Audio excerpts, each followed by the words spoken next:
Hai, Assalamualaikum warahmatullahi wabarakatuh. Teman-teman sekalian yang dirahmati Allah Subhanahu wa taala.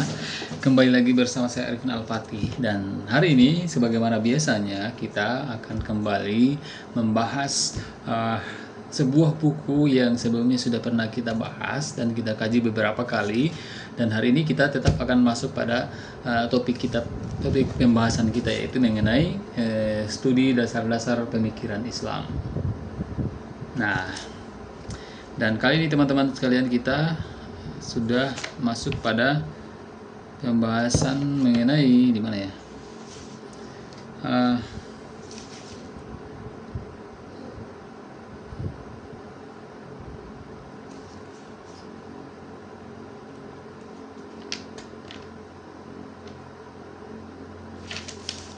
Sebelumnya kita sudah bahas tentang had peminum khamar, kemudian juga had pencurian atau pencuri, kemudian juga kita masuk pada had di sini juga ada had hirobah, yaitu penyamun di jalan atau melakukan perusakan di bumi. Dalam hal ini mungkin dalam istilah lainnya ya bisa kita katakan dengan para pembegal. Nah, kan tren tuh yang sedang terjadi di Indonesia hari ini, atau mungkin di beberapa tempat di beberapa wilayah negara, yaitu pembegal. Dan paling riskan atau paling yang sudah sangat menimbulkan kekhawatiran adalah apa yang terjadi hari ini di Indonesia, yaitu pembegal. Ada begal yang sampai kemudian membunuh korbannya. Dan sialnya adalah ketika di hukum atau di negeri Indonesia, ketika ada yang dibegal atau korban pembegalan kemudian melakukan pembelaan diri terhadap aksi pembegalan tersebut dengan cara kemudian mempertahankan diri atau membela diri, bahkan sampai kemudian berujung pada meninggalnya orang atau pelaku begal tersebut. Namun ketika hal itu dihadapkan pada meja hijau atau pada persidangan, fatalnya adalah bahwa yang akhirnya dirugikan dalam hal ini adalah korban atau orang yang dibegali. Nah, ini kemudian memunculkan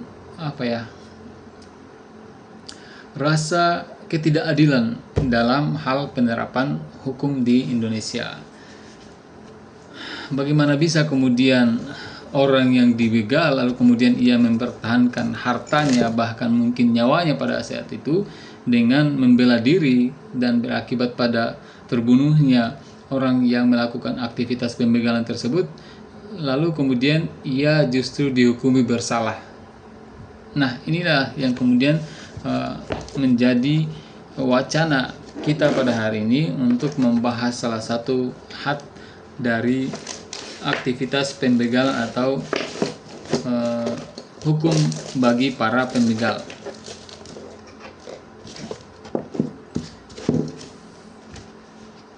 Nah, hirobah yaitu penyamun di jalan dan melakukan perusakan di bumi.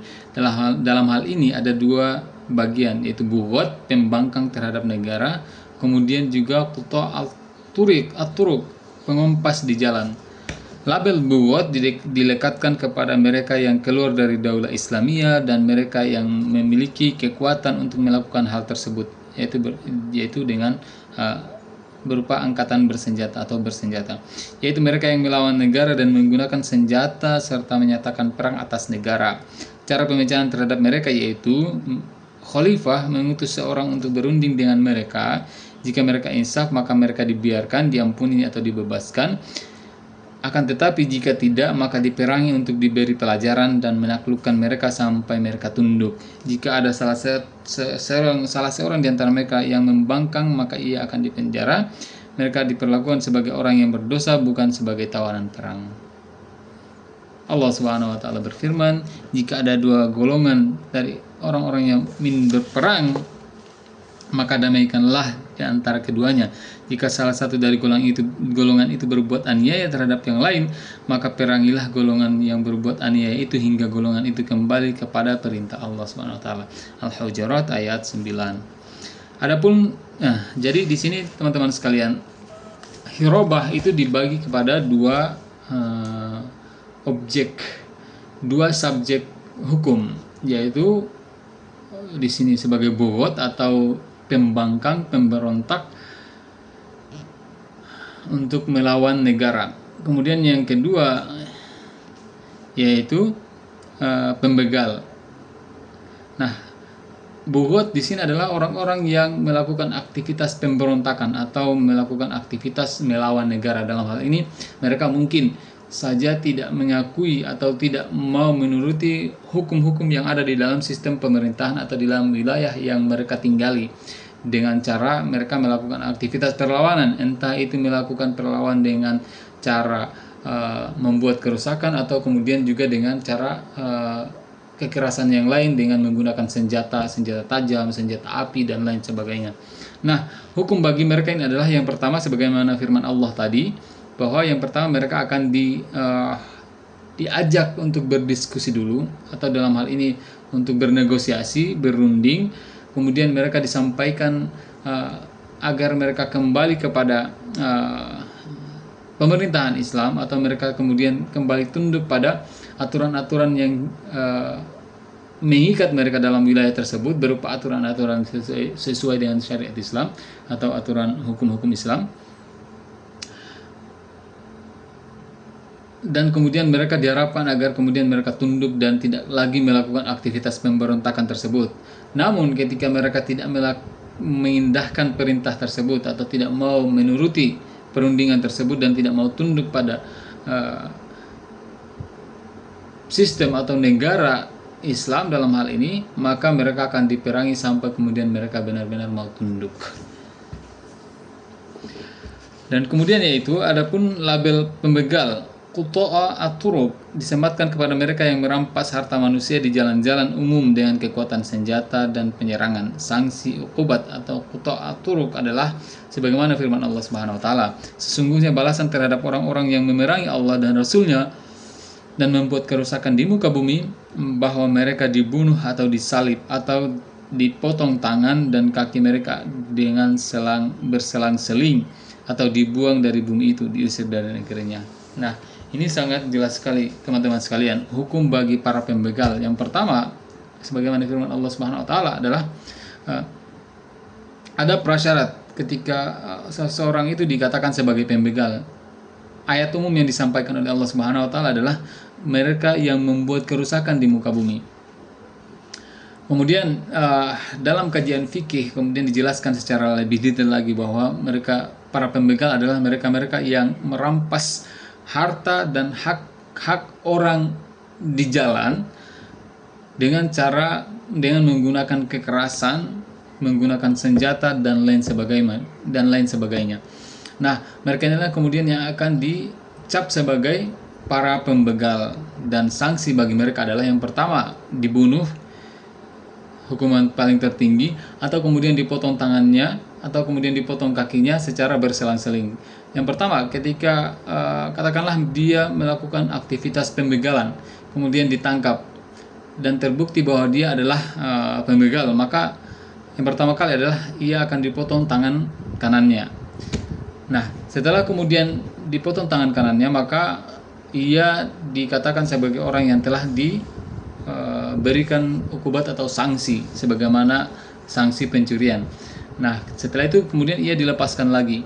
Namun setelah kemudian ia dilepaskan dan ternyata melakukan aktivitas pembegalan lagi, maka setelah itu ia akan dikenakan sanksi lagi dengan cara dipotong lagi tangan kirinya.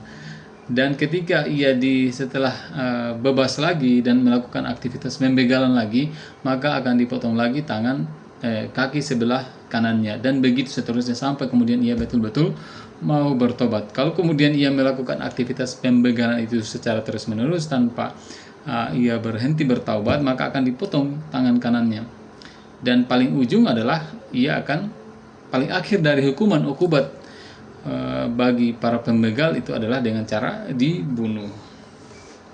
Saya kira mustahil ketika penerapan syariat Islam kepada para pembegal ini dengan cara dipotong tangan, mustahil tidak memberikan efek jera bagi mereka, karena sudah yakin bahwa mereka akan cacat seumur hidup. Dan ini akan menjadi semacam deteran efek bagi para pembegal-pembegal yang lain ketika mereka menyaksikan bahwa teman mereka, pelaku pembegal lainnya, kemudian telah dipotong tangannya dan mereka menyaksikan bahwa tangan teman tersebut telah terpotong, maka bisa jadi ini menimbulkan semacam deteran efek atau efek jera dan menyebabkan mereka kemudian berhenti dari perilaku pembegalan tersebut. Jadi had hiroba, yaitu penyamun, di sini terbagi atas dua, yaitu para pemberontak Bughod, kemudian juga para Quta'ah at-Turuq. Quta'ah at-Turuq, Quta'ah at-Turuq. Kemudian yang selanjutnya, yang ketujuh, yaitu had orang murtad.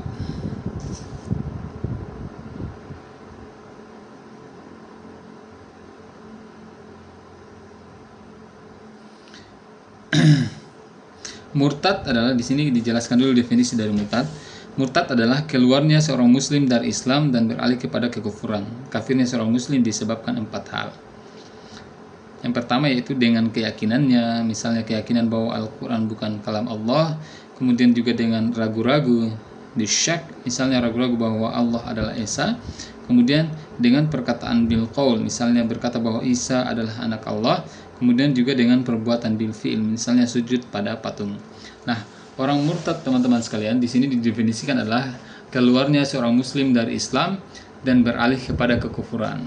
Dan indikasi dari orang-orang kufur itu adalah yang pertama dengan keyakinan. Ia meyakini bahwa Al-Quran misalnya bukan kalam Allah, bukan merupakan firman Allah Subhanahu wa Ta'ala.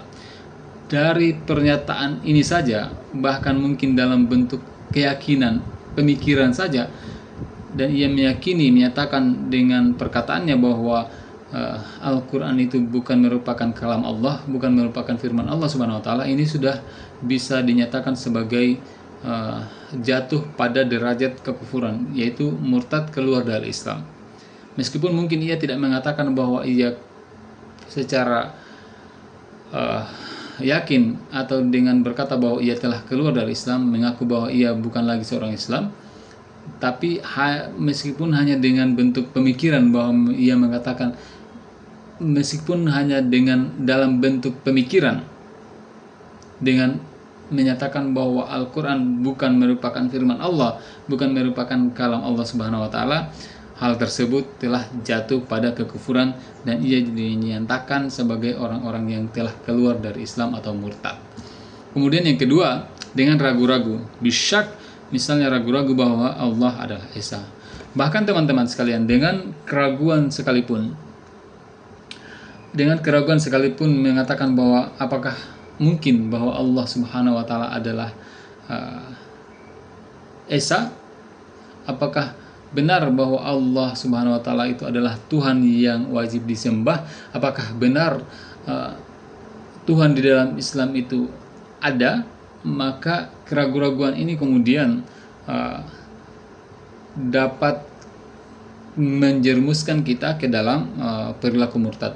Nah, berbeda teman-teman sekalian dengan pernyataan bahwa bagaimana kemudian membuktikan Allah Subhanahu wa Ta'ala bahwa Allah Subhanahu wa Ta'ala itu adalah Esa, atau bagaimana membuktikan bahwa Allah Subhanahu wa Ta'ala itu adalah Tuhan, atau bagaimana membuktikan bahwa Allah Subhanahu wa Ta'ala itu ada.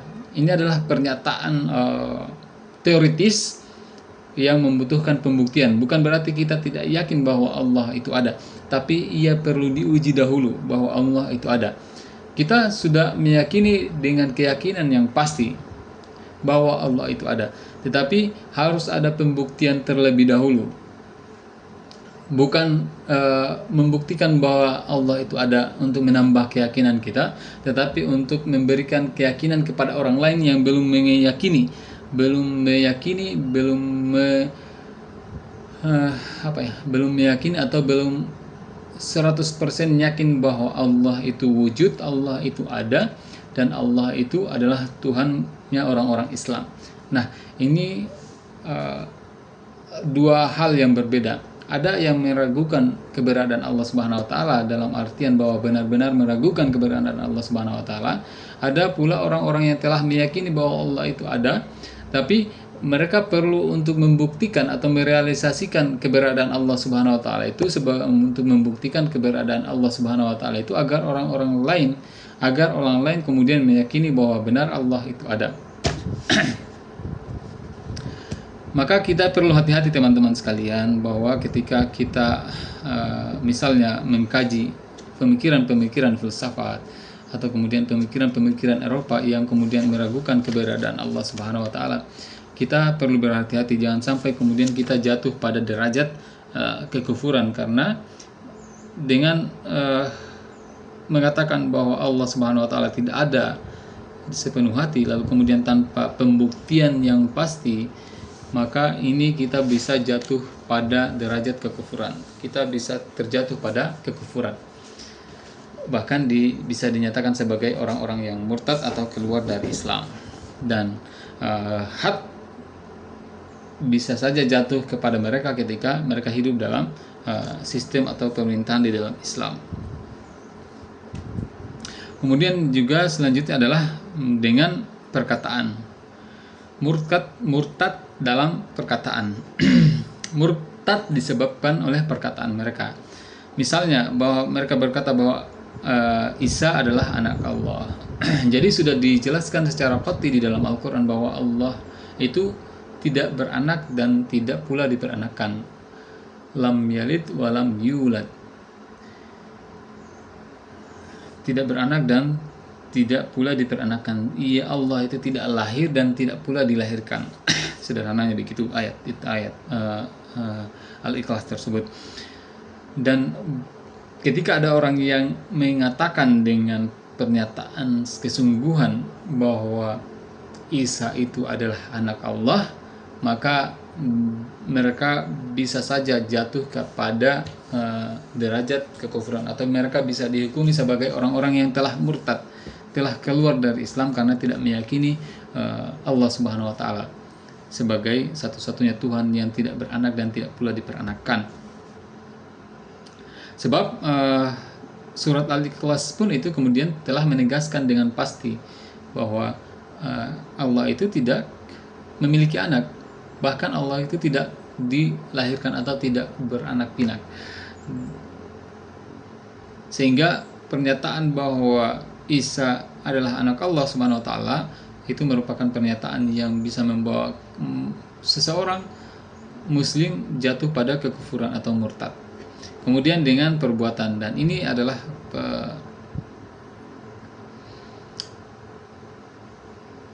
indikasi bahwa seorang itu murtad dengan perbuatan, dalam bentuk perbuatan yang paling nampak dan paling jelas. Misalnya ia bersujud kepada patung, ia kemudian bersujud kepada pepohonan, ia kemudian melakukan aktivitas ibadah kepada kepada matahari, kepada sungai, kepada jalan yang ditakuti dan lain sebagainya. Ini sangat-sangat riskan dan sangat dapat dipastikan bahwa ia telah murtad, ia telah keluar dari Islam karena ia melakukan aktivitas ibadah penyembahan terhadap sesuatu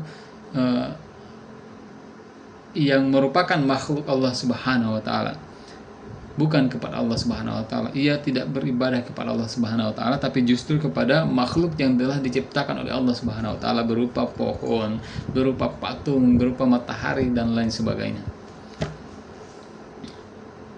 Dan ukubat bagi orang-orang yang murtad seperti sabda Rasulullah sallallahu alaihi wasallam, "Man baddala dinahu faqtuluh." Barang siapa yang menukar agamanya maka bunuhlah ia. Jadi di sini sangat jelas sekali teman-teman sekalian. Dan ukubat orang yang murtad setelah ia diminta bertaubat selama 3 hari dan dalam periode tersebut diajak berdiskusi agar kembali tetapi gagal, maka ia akan dibunuh. Jadi ada prasyarat juga teman-teman sekalian, sebelum kemudian ukubat had terhadap orang yang murtad itu kemudian dijalankan atau diterapkan kepada seseorang, harus ada syarat terlebih dahulu, yaitu dengan cara dia diajak terlebih dahulu untuk berdiskusi, untuk kemudian bagaimana menghancurkan kerangka pikir dari pemikirannya yang mengatakan bahwa misalnya Isa itu adalah anak Allah, bahwa Tuhan yang wajib disembah itu bukan Allah tetapi pepohonan, matahari dan lain sebagainya. Ini harus dihancurkan terlebih dahulu. Kemudian ia diajak kembali kepada Islam untuk menyembah satu-satunya Tuhan, yaitu Allah Subhanahu wa taala. Namun ketika kemudian diskusi itu dijalankan dan dilakukan selama 3 hari dan tidak ada perubahan pada pola pikir dan persepsi dia terhadap Tuhan, bahwa satu-satunya Tuhan yang wajib disembah itu hanya Allah Subhanahu wa taala, maka disinilah kemudian dapat diberlakukan hukum Islam terhadap para murtadin atau orang-orang yang telah dinyatakan keluar dari Islam, yaitu dengan cara dibunuh berdasarkan sabda Rasulullah Sallallahu Alaihi Wasallam. Dan syarat-syarat dijatuhkannya had adalah, pertama, sudah terjadinya kekafiran. Kemudian orang yang murtad tersebut adalah seorang muslim baligh, berakal dan tidak dalam kondisi dipaksa. Jadi berbeda ketika dalam negara Islam ada orang-orang yang betul-betul kafir atau orang-orang yang di luar Islam. Mereka tidak akan dihukumi sebab mereka bukan dari sananya, memang mereka tidak mengakui keberadaan Allah Subhanahu wa taala, tidak mengakui Islam.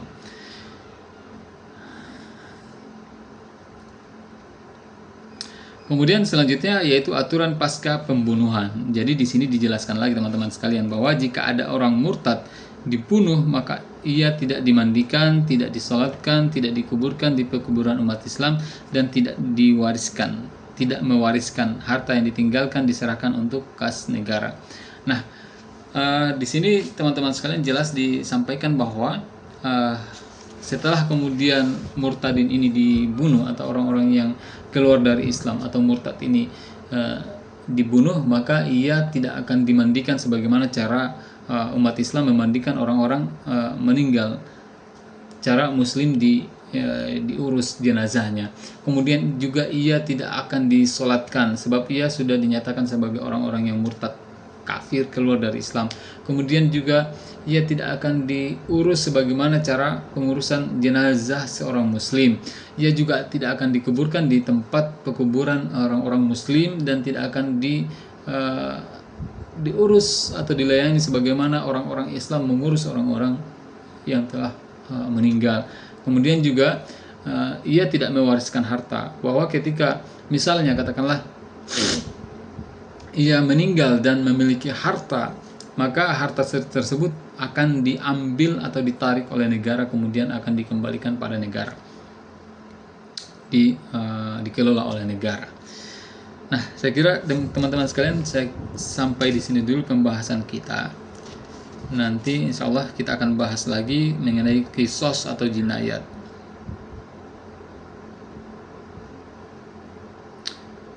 Insya Allah kita tetap mungkin akan kita bahas satu persatu sampai selesai. Dan selanjutnya nanti kita akan masuk pada pembahasan mengenai peradaban Islam. Baik, demikian teman-teman sekalian, semoga bermanfaat. Kurang dan lebihnya mohon dimaafkan. Wabillahi taufiq wal hidayah. Assalamualaikum warahmatullahi wabarakatuh.